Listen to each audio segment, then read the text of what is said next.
আসসালামু আলাইকুম, সবাইকে ধন্যবাদ জানাচ্ছি। আজকে বিশেষ একটা মেডিসিন নিয়ে আপনাদের সাথে শেয়ার করব। আশা করি সবাই ভালো আছেন। মেডিসিনটা খুব কমন, আমরা অনেকবার এই মেডিসিন নিয়ে আপনাদের সাথে শেয়ার করেছি, কিন্তু আজকে যেটা শেয়ার করব সেটা অনেকটাই নতুন শেড এবং আমাদের অনেক জিনিস বুঝতে সুবিধা হবে। এই ধরনের কেস আমরা এই মেডিসিনের মাধ্যমে প্যান্ডেমিক কন্ডিশনের সাথে রিলেট বলে, যদিও প্যান্ডেমিক কন্ডিশন প্রেজেন্টলি চলে গেছে, অনেকটা কমে গেছে, কিন্তু যখন খুব পিক কন্ডিশনে ছিল, প্রচুর মানুষ অ্যাটাক হচ্ছিল, মারা যাচ্ছিল, সেই সময়কার একটা কেস। এই কেসটা শেয়ার করা থাকলে, আপনাদের সাথে শেয়ার করা থাকলে অনেক ক্ষেত্রে আমাদের কাজে সহজ হবে।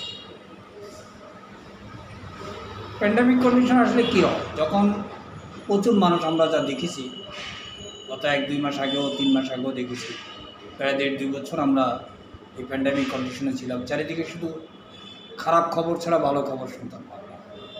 এখানে কোনো একটা মোবাইল ফোনে রিং বাজলেই আমরা ভাবতাম যে হয়তো কোনো খারাপ মেসেজ কিনা।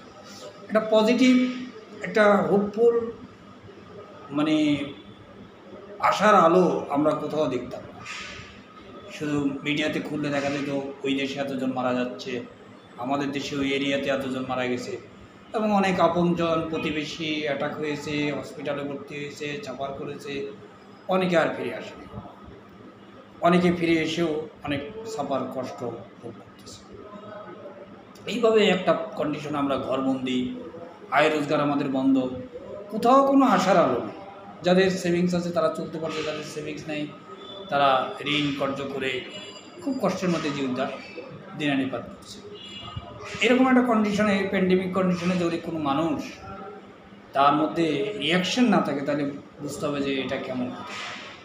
সেরকম একটা কেস, ভদ্রমহিলা লিকুমিয়া ভুগছেন, প্রায় 60+ তার এজ, 60-র উপরে তার এজ হবে। তো ওই কন্ডিশনে হঠাৎ করে তার লিকুমিয়াটা সাধারণত জ্বর মাঝে মাঝে হয়, ওই কন্ডিশনে সে ঘরের মধ্যে ছিল, সিনিয়র পারসন, ঘরে তার নাতির হঠাৎ করে জ্বর হয়। জ্বর হওয়ার পরে নাতিকে, তার নাতির জ্বর মোটামুটি ভালো হয়ে যায় চিকিৎসা করার পর, কিন্তু মহিলা জ্বরে আক্রান্ত হয়। ঘরের যেই চিকিৎসা সেটা তারা নেয়, বিভিন্ন ডাক্তারের সাথে কনসাল্ট করে ওষুধ খাওয়ায়, কিন্তু কোনো কিছুতেই লাভ হচ্ছে। তারা অনেকে ওরিড হয়ে যায়, দ্রুত তারা হসপিটালাইজ করে, হসপিটালে ডিটেক্ট হয়, তার লাংসে প্রবলেম দেখা দেয় এবং নিউমোনিয়া হয়ে যায়। যা একটা সময় গিয়ে হসপিটালে চিকিৎসা দেওয়ার পর রোগীটা অনেকটা মানে সহনীয় পর্যায়ে আসার পরে তাকে রিলিজ করে দেওয়া হয়, বাড়িতে নিয়ে আসা হয়। বাড়িতে নিয়ে আসার পরও পেশেন্ট যে খুব ভালো আছে এমনটা বলা যাবে না, তবে মানে প্যানিক কন্ডিশনটা নেই, বাড়িতে আছে, চলছে। তো তার পরিবারের লোকরা কিছু অংশ হোমিওপ্যাথি চিকিৎসার সাথে জড়িত, তারা ভাবতেছে যদি পেশেন্টের যে এখন যে খারাপ কন্ডিশন, খুবই উইকনেস, বয়স্ক মানুষ উইকনেস হয়ে গেলে তার জন্য অনেকটা কষ্টকর, পরিবারের লোকরা অনেকটা সাফার করতে হয়, এই জন্য তারা হোমিওপ্যাথিকে এর সাথে ইনক্লুড করতে চাচ্ছে। যেহেতু পেশেন্ট সিনিয়র পারসন, উইথ অসুস্থ, প্যান্ডেমিক কন্ডিশন, এই জন্য অনলাইনে তার রিলেটিভ, তার মেয়ে ছিল তার পাশে, সেখান থেকেই কথা বলে তার যে প্রেসক্রিপশন করা হয়। তো তাকে জিজ্ঞেস করা হয় কেমন আছেন, বলে যে না আমি ভালো আছি, কিন্তু দুর্বলতাটা যাচ্ছে না, দুর্বলতা বেশ কষ্ট পাচ্ছি। তো তাকে বলা হয় কী টেনশন হচ্ছে, এই যে আপনি এত অসুস্থতায় ভুগছিলেন, চারিদিকে এত কষ্টকর দুর্ঘটনামূলক আপনার সংবাদ শোনা যাচ্ছে চারিদিকে, তো আপনার অনেক আত্মীয় স্বজন মারা গেছে, এ নিয়ে কোনো টেনশন হয়? না, কোনো টেনশন নেই। কী হবে টেনশন করে, আমার উপরে এগুলো কোনো প্রভাব নেই, যা হওয়ার হবে। এর বাইরে আর কি সমস্যা হচ্ছে, বললো যে শ্বাস নিতে কষ্ট হচ্ছে, জ্বরটা মাঝে মাঝে অনুভব হয়, তবে থার্মোমিটারে আসে না। অনেক কষ্ট করে জ্বরটা কমাতে হয়েছে, জ্বরটা অনেক বেশি ছিল, হসপিটালে যেতে হয়, কিন্তু এখন জ্বর নেই, কিন্তু অনুভব হয়। পেশেন্ট বলে দেখেন বয়স তো হয়ে গেছে, এখন কোনো না কোনো রোগ তো হবেই, সমস্যা তো থাকবেই, ডাক্তার সাহেব আমাকে এমন একটা ওষুধ দেন যাতে আমার জ্বরটা যাতে আর না আসে, কারণ আমার মধ্যে ভয় কাজ করে, যদি জ্বরটা আবার চলে আসে তাহলে তো আমাকে অনেক কষ্ট করতে হবে। রোগীর মেয়েকে জিজ্ঞেস করা হলো আপনার মায়ের স্বভাব আচার আচরণ সম্বন্ধে বলেন। রোগীর মেয়ে বলেন, দেখেন আমার ডাক্তার সাহেব আমার মা খুবই শান্ত, তার কোনো কমপ্লেন নেই, কোনো রাগ নেই, তার মনে কোনো কিছু থাকে না। তার রোগীকে জিজ্ঞেস করা হলো আপনার হাজব্যান্ড তো এখনও বেঁচে আছে, আপনার হাজব্যান্ড সম্বন্ধে বলেন, হাজব্যান্ডের সাথে আপনার কেমন মেন্টাল ইমোশনাল রিলেশন। বললো যে হাজব্যান্ড খুবই রাগী মানুষ, শর্ট টেম্পার। আমি কখনো রাগ করি না, আমি সবসময় মাইল্ড এবং জেন্টাল এবং সবসময় শান্ত থাকার চেষ্টা করি যে কোনো পরিবেশ আসে। তারপর পেশেন্ট আবার বলে, ডাক্তার সাহেব আমার জন্য একটু দোয়া করবেন যাতে আমার জ্বরটা না আসে। এই দেখেন একটা প্যান্ডামিক কন্ডিশন যেখানে সব মানুষ ভয়ে আতঙ্কের মধ্যে আছে। একটা ছোট একটা হাঁচি হইলেও মানুষ ভয় পেয়ে যায়, প্রয়োজনে অপ্রয়োজনে স্যানিটাইজার ইউজ করতেছে, একাধিক মাস্ক ইউজ করতেছে। সেখানে এরকম একটা সিচুয়েশনে যেহেতু মিডিয়াতে প্রচারে হচ্ছে সিনিয়র পার্সনের জন্য ডেঞ্জার টাইম, সেই পরিস্থিতিতে একজন মানুষ এরকম এত শান্ত, তারপরেও সে প্রচণ্ড কষ্টকর একটা সমস্যায় সাফার করে হসপিটাল থেকে এসেছে, তারপরে সে শান্ত, এটা কোনো রিয়াকশন নেই, এটা এক্সট্রাঅর্ডিনারি। এটাকে আমরা বলি কামনেস, মেন্টাল কম্পোজ। এই যে আমাদের অর্গাননে লেখা আছে যে ডাক্তার হ্যানিম্যান সাহেব, হ্যানিম্যান স্যার, ওনাকে আমি রেসপেক্ট করি। এরকম একটা প্যান্ডামিক কন্ডিশনে সবাই যেহেতু তখন ওরিটির মধ্যে আছে, অথচ এই পেশেন্ট টোটালি আপনার চুপ, কোনো ওরিডনেস নেই। এটি হ্যানিম্যান সাহেব, আমি তাকে রেসপেক্ট করি, মাত্রা হ্যানিম্যানকে, যিনি আমাদের জন্য যা কিছু রেখে গেছেন সেটা যদি আমরা গবেষণা করতে পারি তাহলে মানব সভ্যতার অনেক কল্যাণে আমরা কাজ করতে পারি। এই যে আনকমন পিকুলিয়ার বিষয়টা উনি উল্লেখ করেছেন, উনি অনেকগুলো কেস টেকিংয়ের পদ্ধতি অর্গান অফ মেডিসিনে লিখে গেছেন। শেষ পর্যায়ে তিনি বলেছেন যে পিকুলিয়ার আনকমন না হলে সঠিক প্রেসক্রিপশন করা যাবে। রাইট সিমিলিমা হতে হলে অবশ্যই আনকমন পিকুলিয়ার আমাদেরকে খুঁজে বের করতে হবে। কীভাবে খুঁজে বের করবে এটা হলো ডাক্তারের আর্টের উপর ডিপেন্ড করবে। এটা ক্যালকুলেটিং ম্যাথমেটিক্যাল কোনো সাবজেক্ট না যে কতগুলো সিমটম নিয়ে একসাথে করে ওষুধ দিয়ে দেবো রোগ ভালো হয়ে যাবে। আমাদের সব কিছুর পিছনে রোগীর আসলে মূল চিন্তাটা কী এটা আমাদের খুঁজে বের করতে হবে, এবং এটা খুঁজে বের করতে পারলেই অনেক পেশেন্টের ক্ষেত্রে আমরা এটা ওষুধ নির্বাচন করে সফল হয়। তো এখানে তাই তার অ্যাটিটিউড যেটা এই পেশেন্টের আমরা দেখি পজিটিভ, তার মধ্যে কোনো ভয় নেই, কোনো নেগেটিভ ইমপ্রেশন নাই, নেগেটিভ ইমোশন নাই, যেটা থাকা উচিত ছিল। এটিই পিকুলারিটি টোটাল কেসে। সব কথায় রুব্রিক নিয়ে কোনো লাভ নেই, তাহলে কী হবে, কেস অনেক স্পয়েল হয়ে যায়। আমরা দেখেছি, কিন্তু যখন আপনি মোক্ষম জায়গায় ওই পেশেন্ট কাম টু ইউ, পেশেন্টের কোর ফিলিংটা কী, কোথায় আপনাকে সেই ফোকাসিং করতে চায়, গ্রেভিটি কী, তার ওয়েট কী, কোথায় আপনাকে সেই দেখাতে চায়, তার চিন্তার যেটা তাকে সমস্ত জিনিস এই কেসের সেন্টারে বসে আছে, বাকিগুলো সব পেরিফেরি নিয়ে খুব একটা বেশি একটা আগানো যায় না। তাহলে আমরা এখানে যেটা দেখলাম সেটা হলো অ্যাফেকশনেট, একটা মায়া, মমতা, ভালোবাসা, স্নেহশীলতা, এগুলো এই পেশেন্টের ক্ষেত্রে আমরা দেখতে পারি, যেটাকে আমরা রুব্রিকের ভাষায় বলতে পারি ব্লিসফুল ফিলিং। এটা খুব গুরুত্বপূর্ণ একটা রুব্রিক। এই ব্লিসফুল বোঝার জন্য সাধারণভাবে ব্লিসফুলকে বোঝা যাবে না, এই জন্য স্পিরিচুয়াল লেভেলে এবং মেডিটেশন লেভেলে গিয়ে ব্লিসফুলকে বুঝতে হবে। সেটা আমি সময় থাকলে একটু আলোচনা করব।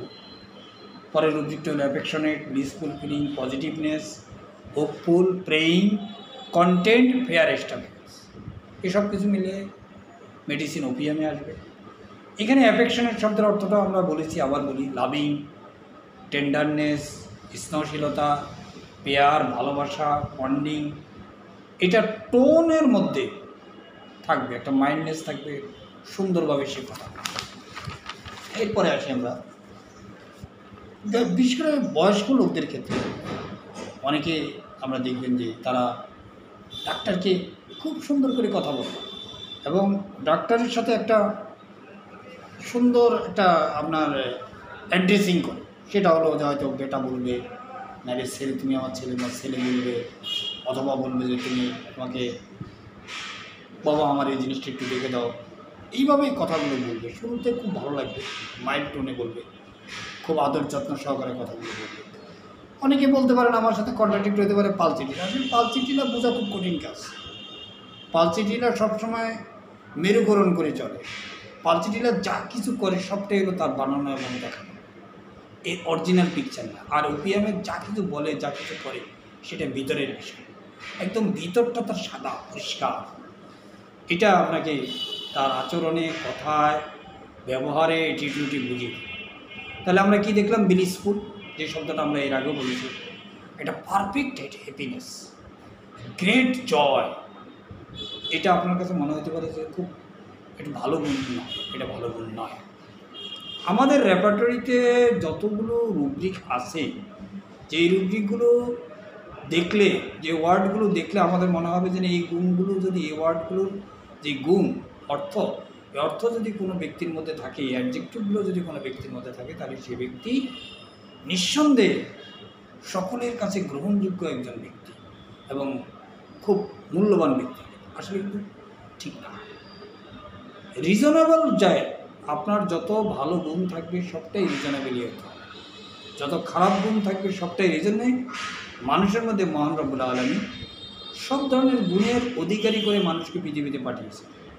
এখন এই গুণগুলোকে কোথায় কীভাবে ব্যবহার করবে, এটা ব্যক্তির মধ্যে আরেকটা শক্তি তৈরি করেছে। সেই শক্তি হলো তার বিবেক, আত্মা, তার সোল। এগুলোকে দিয়ে সে জাস্টিফাই করবে কোথায় কতটুকু ইউজ করা দরকার। এই লজিক্যাল ইউজটা যখনই করে, এটাকে বলে আমরা হারমোনিয়াস, হেলদি কন্ডিশন। যখন খুব ভালো হয়ে যায় তখনও যেটা যেমন আনহেলদি কন্ডিশন, এটাকে আমরা মরবাইড লেভেলে বলি। এই জন্য আমাদের রুব্রিকগুলো, ভালো ভালো রুব্রিকগুলো সবগুলো মরবাইড লেভেলের রুব্রিক।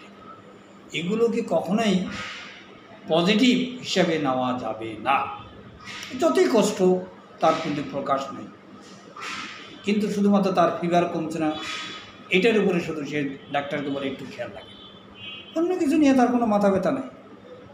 এই যে ম্যাটেরিয়াল বিষয়, কোনো কিছু পাওয়ার জন্য, কোনো কিছু চাওয়া, অভিযোগ, এগুলো তার কোনো মনোযোগ নেই। This is the blissful level. একটা পজিটিভ অ্যাটিটিউড তার মধ্যে অবস্থান করছে। প্যান্ডামিকের সময় মানুষ যদি একটু সামান্য সর্দি হয়, তাহলে নেগেটিভ চিন্তা করা শুরু করে, অথচ তার মধ্যে এরকম কিছু নেই। একটা হোপফুল থাকে, একটা হোপফুল নেচার তার মধ্যে অবস্থান করছে। হোপফুল রুব্রিকও আছে, কোনো কিছু ডিজার্ভ করে, এক্সপেকটেশন করে। এক্সপ্রেশন মধ্যে কোনো কিছু ডিজার্ভ এক্সপেকটেশন করে, ঠিক আছে, হলে হবে, না হলে না, এটার জন্য একেবারে মানে উঠে পড়ে লাগবে এটাকে, এটা না, ঠিক আছে, না হলে আরও ভালো, হলে আরও ভালো, ঠিক হয়ে যাবে, সবসময় একটা আশা থাকে। ঠিক আছে, আশা করি এটা ঠিক হয়ে যাবে। যেখানে পানি আছে সেখানে তো মাটি, গাছ, যেখানে পানি আর মাটি থাকে সেখানে তো গাছ হবে। রুগী বলে প্রেয়িং করা, প্রেয়িংয়ের মধ্যে অনেকভাবে আমরা থ্যাঙ্কস, যদি কেউ আপনাকে এক্সপ্রেস করে, থ্যাঙ্কস এক্সপ্রেস করে, এটাও একটা প্রেয়িং। আপনি আমার জন্য অনেক করেছেন, this is the expression of thanks. আমি অনেক আপনার কাছে কৃতজ্ঞ, ধন্যবাদ, ইট ইজ দ্য প্রেয়িং। আরেকটা হলো টু আস্ক ফর হেল্প, আপনি আমার জন্য দোয়া করবেন, আপনি আমার জন্য দোয়া করবেন আমি যেন তাড়াতাড়ি সুস্থ হয়ে যাই, এটাও প্রেয়িং। প্রথমটা হয়তো অনেকের কাছে খটকা লাগবে, কিন্তু ভালো করে যদি আপনি গভীর লেভেলে গিয়ে ভাবেন, সেটাও একটা প্রেয়িং। এরপরে আসেন এক্সট্রাভ্যাগেন্স। এক্সট্রাভ্যাগেন্সটা হলো বিয়ন্ড, যেটা একটা রিচ, বিয়ন্ডে রিচ করা, যাতে না একটা বিয়ন্ড, তার সীমার বাইরে চলে যাওয়াটা হলো এক্সট্রাভ্যাগেন্স। এক্সেস ইন এনি ম্যাটার, যে কোনো বিষয় হলো এক্সেস হলেই তখন আমরা তাকে এক্সট্রাভ্যাগেন্স। কারো 5 দিনে লিমিট ক্রস করে, কারো এই লিমিট ক্রসটা হলো এক্সট্রাভ্যাগেন্স। এখন এটা হলো আপেক্ষিক ব্যাপার, এটা একটা parameter, man to man very করে। লিমিট কারো 5 দিনে লিমিট ক্রস করে, কারো 1 ঘন্টায় লিমিট ক্রস করে, কারো 1 দিনই লিমিট শেষ করে। কেউ জ্বরে 1 দিন ভুগলেই মনে করে যে বিশাল একটা ব্যাপার, কেউ আছে যে 1 সপ্তাহ জ্বরে ভুগতেছে, এটা নিয়ে কোনো মাথা ঘামাচ্ছে। এই যেখানে লিমিট শেষ হয়েছে সেখানে এক্সট্রাভ্যাগেন্স। এর আগে পরে কী ওয়ার্ড আছে সেটা আমাদের আবার দেখতে হবে। তো সেখানে কী হয়, ফেয়ার চালু হয় যে আরও খারাপের দিকে যদি যায় তখন আপনি কোথায় যাবেন। ফেয়ার হলে স্পেসিফিক একটা ওরিডনেস, একটা টেনশন, একটা পেরেশানি, সেটা সে বুঝে যে এটা যদি আরও বাড়ে তাহলে এই কন্ডিশন হয়। রুগী ব্যথা জ্বর কমছে না, কম হওয়া উচিত, এই জন্য সে জ্বর নিয়ে চিন্তার মধ্যে থাকে, কনসার্ন। যেমন ডায়াবেটিস রুগীর সুগার লেভেল বেড়ে গেছে, লিমিট ক্রস করছে, তো সেটা এক্সট্রা ভ্যাকেন্স রুগী তার জন্য। আমার 2000 টাকা দামের মানে এবিলিটি আছে ব্যয় করার, সেখানে আপনি আমাকে 6000 টাকার একটা ফর্দ ধরিয়ে দিলেন, তাহলে আমি লিমিট ক্রস করবে আমার, এটাই হলো লিমিট। এরপরে যে রুব্রিকটা খুব গুরুত্বপূর্ণ সেটা হলো কন্টেন্ট নাইট। এই কেসের একদম মূল আপনার কোর রুব্রিক কন্টেন্ট মানে কি, নো সেন্স, কোনো অসন্তুষ্টি নেই। আমরা পরে পরে আরও আলোচনা করবো কন্টেন্ট নাইট নিয়ে। এরপরে রুব্রিকগুলো দেখি আমরা, আরও rubric. Anxiety fever during delusion well, he is well, mindness, frightened easily, fever during, specific fever নিয়ে এখানে রুব্রিক আছে। এখন কন্টেন্টটাকে, এগুলো হলো পেরি পেরি রুব্রিক, অ্যাংজাইটি ফিভার ডিউরিং, এগুলো আপনি না নিলেও চলবে। কন্টেন্ট নাইটটা, কন্টেন্ট শব্দের অর্থ হলো সন্তুষ্টি, স্যাটিসফ্যাকশন, পিসফুল। নাইট শব্দের অর্থ হলো এন্ড অফ ডে, দিনের শেষে যেই সময়টা আসে সেটাকে আমরা নাইট বলি, যেখানে আলো ছাড়া কিছু দেখা যায় না, কোনো আলো থাকে না, অন্ধকার। এই যে প্যান্ডামিকটা এখানে মেটাফরিক্যালি ইউজ হবে, কেন নাইট এখানে কন্টেন্টের নাইট থাকার, এটা একটা মানে এই যদি আপনি ওয়ার্ড টু ওয়ার্ড মিনিং করেন, এটা ব্যাকআপ বা ওয়ার্ড ইউজ হবে, যে এই ধরনের ওয়ার্ড আমাদের এই লিটারেচারে কখনো ইউজ হয় না, কন্টেন্টের সাথে নাই। এটা আপনার ভাবার্থ যদি ইউজ না হয় তাহলে এটা বোঝা যাবে, টোটালিটি ধরে ভাবার্থ ইউজ করতে। এখানে প্যান্ডামিক চলতেছে, প্রচুর মানুষ অ্যাটাক হচ্ছে, মারা যাচ্ছে, তারা অসুস্থ হয়ে বিছানায় পড়ে আছে, মানুষের জীবনযাত্রার যেই জন্য যেই ব্যয় সেটা বন্ধ হয়ে গেছে, মানুষ এখন ঘরবন্দি, হতাশা, ফ্রাস্ট্রেশন, না পাওয়ার বেদনা, একটা ডিপ্রেশনের মধ্যে মানুষ চলছে। সেখানে কোনো আলো কিছু দেখেন, এটি হলো নাইট। আমি আলো মানে আপনাকে যে একটা কেউ বলতেই পারবে না, কেউ আশার আলো দিতে পারতেছে না কবে এই প্যান্ডামিক শেষ হবে, কবে আমরা একটু শান্তি পাবো। কারো কাছে শোনা যায়, যার কাছে আপনি শুনতে যাবেন সেও দেখা যাবে যে কোনোটা কোনোভাবে সাফারিং, এটাকে বলে নাইট কন্ডিশন, যেখানে শুধু ডার্ক, অন্ধকার, রাস্তা নাই, আলো নাই, চলার মতো কোনো অবস্থা নেই, অ্যাবসেন্ট অফ লাইফ, জীবন নেই, জীবন্ত মানুষও মৃত হয়ে গেছে। তাহলে আমরা এখানে এইটাকে নাইটকে এভাবে ব্যবহার করব। এর সাথে আপনারা দেখলেন যে কন্টেন্ট শব্দের অর্থ আমরা বলছি যে স্যাটিসফ্যাকশন, কোনো অভিযোগ না। এর সাথে যদি মিলিয়ে নেন ব্লিসফুলটাকে আরও সহজ হবে। আবার ব্লিসফুলের ব্যাখ্যার জন্য আরও দুটো রূপক যদি অ্যাড করেন আরও সুন্দর হবে। Indifference, suffering, danger, no sense of danger, খুব মজার রূপ। এই লেভেলে যে যখন সাফারিংটা আসে, তখন সে কী করে, ইনডিফারেন্স হলো no reaction, lack of reaction. Suffering আছে কিন্তু রিয়াকশন, এটাকে পজিটিভটাকে নেগেটিভ ফর্মে নিয়েছে। সাফারিংটা আইএনজি যোগ আছে, চলমান চলছে, 2 বছর যাবৎ সাফারিং হচ্ছে। হ্যাঁ, ওই গত বছর আমি একবার বাসে উঠতে গিয়ে একটা আঘাত পাই, তারপর থেকে একটা বিভিন্ন চিকিৎসা করে পেনটা কমে গেছে, কিন্তু একটা কষ্ট রয়েই গেছে, কন্টিনিউয়াস একটা মেন্টাল সাফারিং, ফিজিক্যাল সাফারিং রয়েই গেছে। এটাকে সাফারিংটা খুব বড় কষ্টকর বিষয় এমনটা, হয়তো কষ্টকর বিষয় দিয়ে শুরু হয়, কিন্তু যখন এটা নর্মাল কন্টিনিউয়াস প্রসেসে চলতে থাকে তখন এটাকে আমরা সাফারিং। ওপিয়ামের সাফারিংটাকে, ওপিয়ামের সাফারিং না, ইনডিফারেন্স আছে।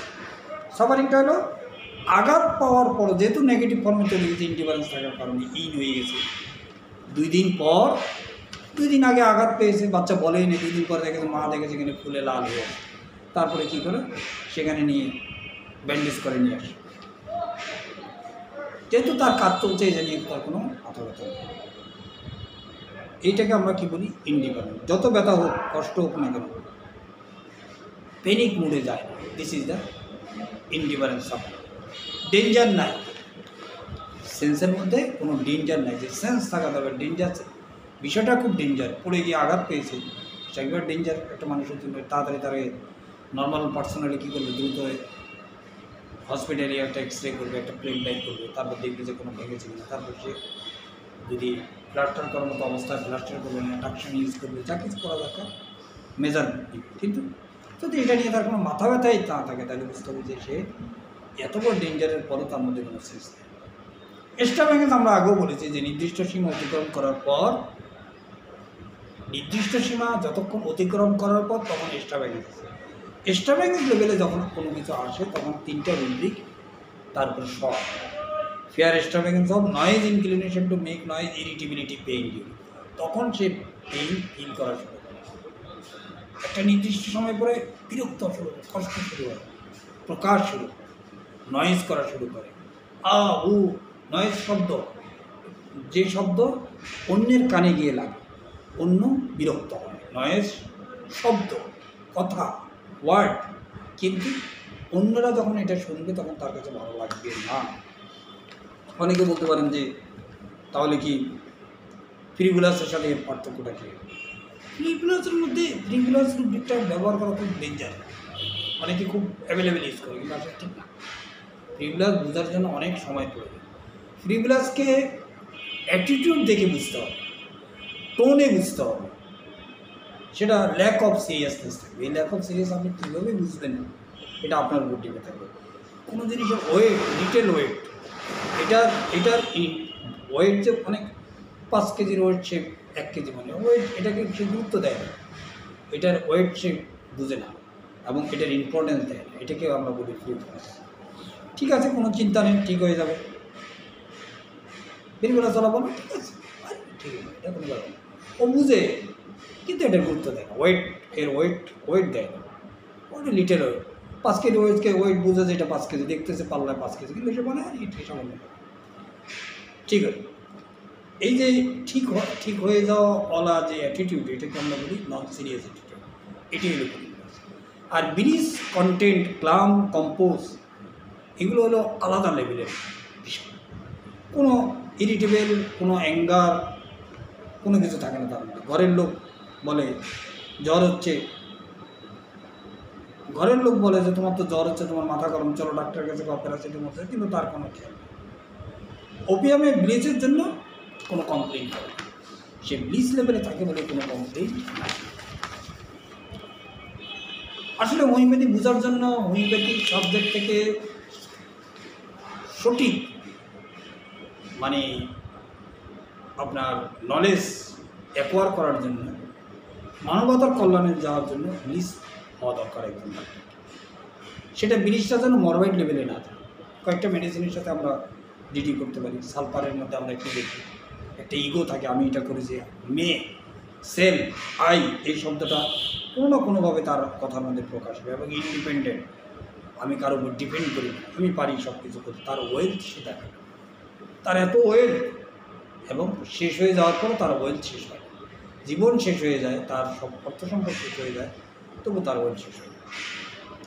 ওপিয়ামের মধ্যে দেখবেন বয়স্ক মহিলাদের তার ছেলের বউর সে প্রশংসা করবে এবং তার মেয়ে মনে করবে, যেটা অন্য কেউ মনে করে।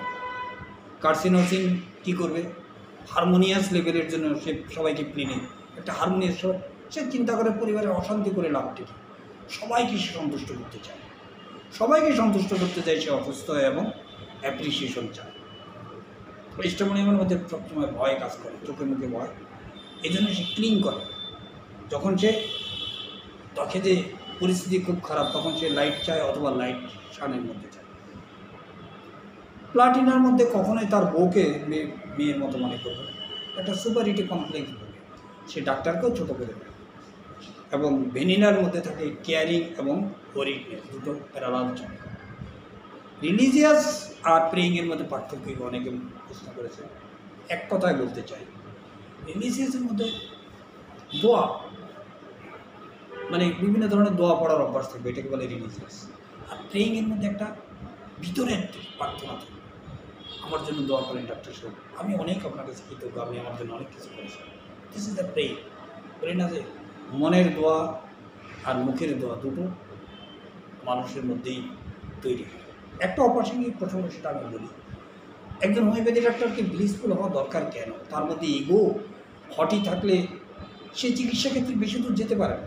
আমাদের বড় প্রবলেমটা হলো, যেহেতু আমাদের হোমিওপ্যাথির উপর রুটি রুজি চলে, ব্রেড অ্যান্ড বাটার আমাদের উপর ডিপেন্ড করে, আমরা অনেক সময় রুগীদেরকে সঠিক ওষুধ দিয়ে ছেড়ে দিই, কিন্তু অনেক ব্যস্ততার কারণে অনেক মোটিভ করার সুযোগ হয়।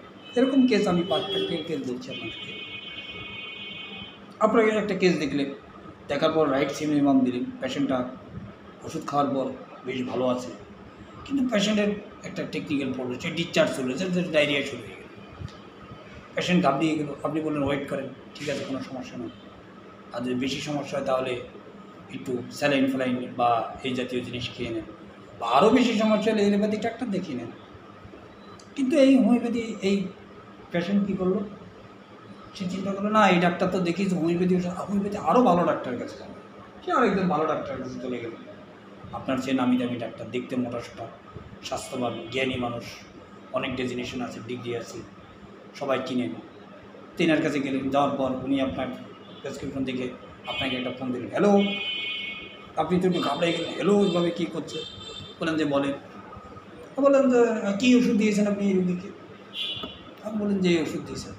ওনার ওষুধ জানার দরকার নাই, উনি তো সিমিলিমাম ট্রিটমেন্ট করবেন, উনি ওইটা বাদ দিয়ে ওষুধ চিকিৎসা করবেন। দিলেন, কী ওষুধ দিয়েছেন, ঠিক আছে, ভালো কথা, আপনি আমাকে চিনেন, ভালো কথা, না আপনাকে তো চেনার কথা না, কেন সবাইকে সব মানুষ চিনবে। এই যে ইগো, দাম্ভিকতা, আমি সব জানি। দেখেন, মানুষ যে নলেজ অ্যাকোয়ার করে, এই নলেজের জন্য দাম্ভিক হওয়ার মতো কিছুই নেই। এই যে আপনি অনেক কিছু জানেন না, আজকে আমার কাছে শুনলেন, আমি অনেক জিনিস জানি না, আপনার কাছ থেকে শুনেছি, আমি যা কিছু আপনাদের কাছে বলছি সবটাই অ্যাকোয়ার করা। যেই নলেজ মানুষ ব্লিসফুল লেভেলে পায়, এই নলেজ মানুষকে কী করে, মানুষকে শান্ত করে, এবং ওই নলেজ একদম পারফেক্ট নলেজ। এটা বুঝতে অনেক সময় লাগবে, যারা বোঝার বুঝবেন, যারা না বোঝার বুঝবেন। কিন্তু অ্যাকোয়ার করা নলেজ নিয়ে, অ্যাকোয়ার করা নলেজ আপনাকে মিসগাইড করবে, আপনাকে ভুল করবে, আবার রাইট করবে। এই জন্য দেখা যাবে যে 1000 বার, 1 লক্ষ বার ফেল করার পর একটা নতুন আবিষ্কার হয়েছে। আপনি অনেক জানেন, বৈদ্যুতিক বাতির আবিষ্কারের কাহিনী জানেন, এগুলো নিয়ে আমি আলোচনা করব না, আজকাল স্কুলের বই পুস্তকে পাওয়া যায়। এই যে অ্যাকোয়ার নলেজ, এই অ্যাকোয়ার নলেজ মানুষকে ভুল পথে নিয়ে যায়। যতক্ষণ পর্যন্ত ব্লিস নলেজ না আসবে আমাদের মধ্যে, তত সময় পর্যন্ত আমরা পারফেক্ট নলেজের সাথে আমরা লিঙ্ক করতে পারবো। পারফেক্ট নলেজের সাথে যতক্ষণ পর্যন্ত লিঙ্ক করতে পারবো না, আমাদের অ্যাকোয়ার নলেজ আমাদেরকে ভুল পথে নিয়ে যাবে, রাইটও নিতে পারে, রঙও নিতে পারে। এই রাইট করার জন্য ব্লিস করতে হবে। সবাইকে আজকে এই পর্যন্তই। ভালো লাগলে আপনারা নিঃসন্দেহে এটা আমাদের চেম্বারে কাজে লাগাবেন, আর আশা করি পুরো ভিডিওটা শুনবেন। যে কোনো ব্যক্তিগত পরামর্শ, সাজেশন থাকলে সেটা জানাবেন। আল্লাহ হাফেজ।